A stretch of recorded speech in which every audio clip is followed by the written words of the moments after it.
नमस्कार, ये आकाशवाणी शिमला है। अब आप राजकुमारी चंदेल से प्रादेशिक समाचार सुनिए। शिमला स्थित मुख्य सचिव कार्यालय को बम से उड़ाने की धमकी मिलने के बाद राज्य सचिवालय में सुरक्षा बढ़ा दी गई है और एहतियात के तौर पर बम डिस्पोजल टीम को मौके पर बुलाया गया है। मुख्य सचिव प्रबोध सक्सेना ने बताया कि 2 अज्ञात ईमेल प्राप्त हुई हैं, जिसमें उपायुक्त कार्यालय मंडी और शिमला में मुख्य सचिव कार्यालय को बम से उड़ाने की धमकी दी गई है। उन्होंने कहा कि उनके कार्यालय में तलाशी ली जा रही है और कोई विस्फोटक सामग्री नहीं मिली है।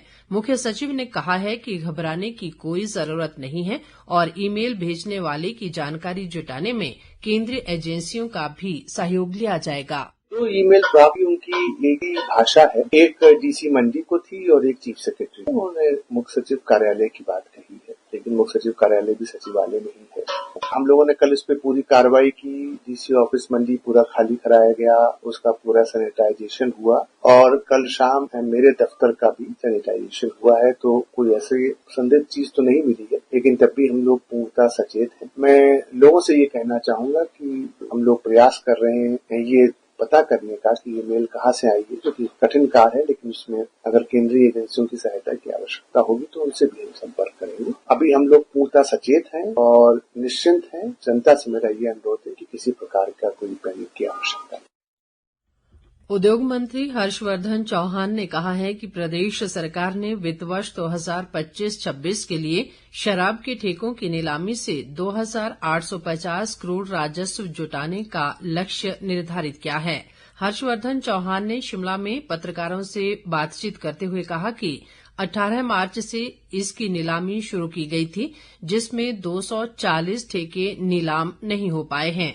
हर्षवर्धन चौहान ने कहा कि अब इन ठेकों को सरकारी एजेंसियों के माध्यम से चलाया जाएगा।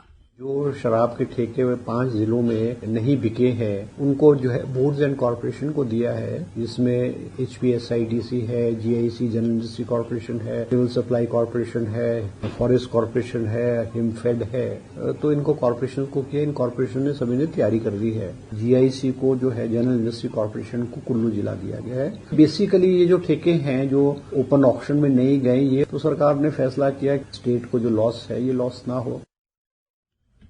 ऊना जिला में किसानों की गेहूं की फसल के लिए सरकारी अनाज मंडी गेहूं की खरीद का काम शुरू कर दिया गया है। कृषि विभाग द्वारा जिले के 2 स्थानों रामपुर और टकराला में अनाज मंडी खोली गई है। कृषि उपज मंडी के सचिव भूपेंद्र सिंह ने बताया कि जिले की इन दोनों अनाज मंडियों में गेहूं की खरीद का काम शुरू कर दिया गया है, जो 15 जून तक जारी रहेगा। उन्होंने कहा कि सरकार द्वारा गेहूं का समर्थन मूल्य 2,425 रुपए निर्धारित किया गया है, जो पिछले साल की अपेक्षा 175 रुपए अधिक है। भूपेंद्र सिंह ने बताया कि गेहूं की सफाई के लिए यहां पर 15 छोटी और 1 बड़ी मशीन भी स्थापित की गई है और ग्रेडिंग की भी पूरी व्यवस्था की गई है। वहीं किसान भी स्थानीय स्तर पर अनाज मंडी खोले जाने से खुश हैं। इस बार जो है गेहूं की खरीद हमारी 8 अप्रैल से ऑफिशियली स्टार्ट हुई है और ये 15 जून तक चलेगी। इस बार जो गेहूं का खरीद का मूल्य है सरकार द्वारा तय किया गया है वो 2425 रुपए प्रति क्विंटल है, जो कि पिछली बार से लगभग 175 रुपए एक्स्ट्रा है। इस बार भी किसानों को अपनी फसल मंडी में बेचने से पहले एक जो हमारा HP प्रोक्योरमेंट पोर्टल है उसके ऊपर रजिस्ट्रेशन कराना पड़ेगा। 2 मंडियां हमारी खरीद के लिए इस बार स्टार्ट की गई है, जिसमें एक हमारी ऊना मंडी है रामपुर और दूसरी मंडी हमारी टकारला मंडी है। प्रदेश के अधिकांश भागों में आज मौसम साफ बना हुआ है। हालांकि बीती रात राजधानी शिमला सहित राज्य के कई भागों पर तेज हवाओं के साथ ओलावृष्टि और बारिश भी हुई है, जिससे कुछ स्थानों पर बिजली बाधित होने का भी समाचार है। मौसम विज्ञान केंद्र शिमला के वैज्ञानिक शोभित कटियार ने बताया कि आगामी 2 दिनों के दौरान पश्चिमी विक्षोभ की सक्रियता से प्रदेश में 5 जिलों शिमला, चंबा, कांगड़ा, कुल्लू व मंडी में कुछ स्थानों पर भारी बारिश का ऑरेंज अलर्ट जारी किया है। इस दौरान प्रदेश के कई भागों में ओलावृष्टि और आंधी तूफान को लेकर भी चेतावनी जारी की गई है। वहीं ऊंचाई वाले क्षेत्रों में हल्की बर्फबारी की संभावना है।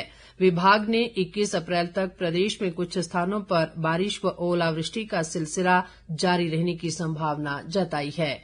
इसके साथ ही ये समाचार बुलेटिन समाप्त हुआ। हमारा अगला बुलेटिन आप सुन सकते हैं सायं 6 बजे। नमस्कार।